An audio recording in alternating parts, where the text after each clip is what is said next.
Tracking a line of showers and thunderstorms about ready to move into Connecticut. I'll have all the details coming up next. New Haven police say they've caught one of the two people accused of shooting a man at Union Station, but they got some help. Details ahead. Also, police are still trying to find the person who ran over an elderly woman in West Hartford. Their message to everybody at home right now at 6. Fox 61, Connecticut's news station, begins with a Weather Watch alert. Good Friday morning. Thanks so much for starting yours off with us. We are tracking the potential for some strong to severe storms later today. We're glad you're with us, America Areas. And I'm Tim Lammers. Let's get right over to meteorologist Sam Samperi, because I'm looking at that radar loop behind you. It's almost here already, some storms, yes? That's right, especially southwestern Connecticut's about ready to get whacked in about the next 15 to 20 minutes with some thunderstorms. You can see that we do have a line of showers and storms. Actually, a lot of this is breaking up as it moves in our direction. But right here, there's a cluster of lightning strikes there, and I do think they'll get some thunderstorm collapse there. Down there in southwestern Connecticut, you can see some of those showers started getting into Danbury area, for example. Very moist, humid atmosphere now back in our direction. And you can see that line as we move through as it goes into our direction. So again, we have some visibility issues otherwise. For this morning, we could have a couple of showers. Otherwise, more importantly, we are on the Weather Watch alert for this afternoon with the potential for a couple of strong thunderstorms with the gusty winds and vivid lightning. And so that's what we're going to be watching for, especially this afternoon between 1 and 8 o'clock with some locally heavy rain. Coming up, I will detail what you can expect for your weekend and into next week. I think I have finally some good news. Now over to traffic. Symphony, how are we doing this Friday morning, right smack dab in the middle of summer? Yeah, Sam, we are watching a crash over in Portland this morning, and I'm expecting this to cause some delays for quite some time. Let's go ahead and take the maps full so we can get a closer look at what we're dealing with this morning. I-395 northbound, it is blocked just after exit 46 this morning due to a tractor trailer crash. This involves two tractor trailers. You can see it is already causing a bit of a backup there on I-395 northbound again. So your best bet would be to find an alternate route this morning. Back here in the capital city, traffic volume not too bad at 6 o'clock on this Friday. We are accident free in the capital city as we check out the Hartford drive times. Looking good on the major interstates and on Route 2. And over in New Haven, there's a bit of a slowdown on 95 south from New Haven to Bridgeport. That's going to take you about 27 minutes. As we wrap with a live look in New Haven this morning, things not looking bad out there either. I'll have another look at traffic at 6:30. Symphony, thanks so much. All right, this morning, the search continues for the second suspect in the shooting at Union Station in New Haven. Yeah, police announced they arrested one of the alleged shooters yesterday. Fox 61's Brooke Griffin is live at Union Station with more on that. Good morning. Good morning to you both. New Haven police say 19-year-old Dayron Sanchez has now been arrested. He has been named as the shooter in this case, and he was actually turned in by people who already know him. Now, the search efforts are shifting over to finding that suspect now today. Metro Transit Authority police say the suspects in the July 5th shooting that shut down Union Station for several hours have now been identified. Sanchez is on the left of your screen. He was arraigned yesterday. That court appearance resulting in a $500,000 bond for charges of assault and criminal possession of a weapon. MTA police say his mother and a neighbor recognized him from the pictures that were put on the news. His mother also finding a gun in his room, then deciding to turn him in.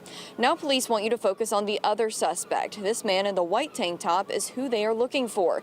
Police say they believe he tried to also stab the victim during that altercation. That victim has since been released from the hospital. Officers say they know who this other suspect is, and they are keeping a close eye on him while they finalize the possibility of his arrest. MTA police say they want to make sure everyone knows they are safe when they come here to the train station. This was not a random attack. The victim and gunman, along with the second suspect, were involved in a dispute right before the incident and were believed the victim was the sole intended target and no other riders were involved. And all of these various law enforcement agencies say they need your help. If you happen to know who that second person is, you have a positive identification on that picture, go ahead and give them a call. Let them know if you know where he is or who he is. They say they need all the help they can get on this one. Live in New Haven, Brooke Griffin, Fox 61, Connecticut's news station. All right, Brooke, thank you for that report. Staying there in the Elm City, New Haven police also said they've arrested a man wanted for domestic violence, but that happened after a standoff that required a SWAT team to be called in and a negotiator. 40-year-old Joseph Randolph is accused of showing a gun and then stealing his girlfriend's car. Officers said they found him and the car on County Road later that same day yesterday. They said Randolph refused to get out of the car for a time before eventually surrendering. Fearing that there was a gun, not wanting a direct confrontation or shootout, officers waited and gave commands for him to come out. He wouldn't come out for a while. He kept reaching down inside the car, so that's why other resources were called in. Police said Randolph has a history of domestic violence. This morning, an 18-year-old is facing an assault charge. He's accused of shooting another teenager in Hamden. Police said Omarion Gordon shot the other teen Wednesday morning on Helen Street. That victim had to be taken to the hospital, and we are waiting for an update on how bad the injuries are. At this point, police have not said what led up to the shooting. This morning, West Hartford police say they need help finding the driver responsible for a deadly hit and run. Back on December 20th, 89-year-old Eugenia Yurovsky was hit by a vehicle while crossing the intersection of Boulevard and Whiting Lane. Officers are offering a $26,000 reward for information leading to an arrest in this case. Police there say they're not going to rest until the person responsible is behind bars. We will not stop. We will continue to pursue to the ends of the earth to bring this individual to justice. You have those feelings of wondering, when is it going to happen? Is it going to happen? Did you get away with something?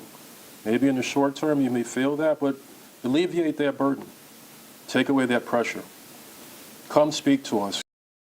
Police also say they have a possible vehicle of interest, a 2010 to 2015 GMC type vehicle that likely had front driver's side damage. New this morning, Bloomfield police are warning about an increase in car break-ins. Yeah, they said there have also been more car break-ins reported in the greater Hartford area. Fox 61's Lindsay Kane's here with those details. Good morning, Lindsay. Hi, good morning. Well, several communities have been seeing a rise in car break-ins. Now, over the past months and weeks, dozens and dozens of cars have been broken into throughout the greater Hartford area. Now, Bloomfield police are saying their community is another target for criminals, and they're asking the public to stay vigilant. Bloomfield police say there are some measures you can take to protect yourself and your vehicle. First and most importantly, lock your doors.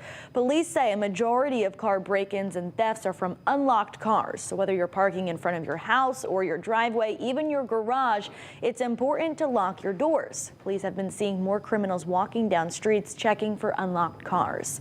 And keep your vehicle clean. Don't leave money, electronics, or anything a thief would want to steal out of your car visible in your car. Even items you think are not valuable like bags, sunglasses, change, phone chargers, etc. It's important to hide those away. Also, park smart. If you're out shopping, park in a busy, well-lit area. And lastly, report break-ins. If your car is broken into, it's important to file a police report. And if you see a break-in in progress, you should also call 911 right away with a location and description of the suspect. Car break-ins have been impacting several communities. Just last month, more than 30 cars were broken into in Windsor. At the same time, South Windsor was reporting a dozen car break-ins as well. It's still unclear how many car break-ins are reported in Bloomfield. We have reached out to police for that information. We're still waiting to hear back. So stick with us on air, online, and on Fox 61 Plus as we continue to follow the latest developments.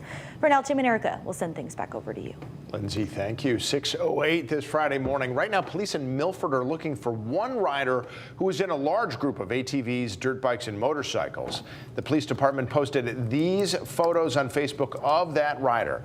Now, the whole group has been accused of committing several violations back on July 8th. But again, right now they're looking for this person in particular, if only because they are getting a good look at that person's face. So if you've got any information on who this is, please call the Milford Police Department.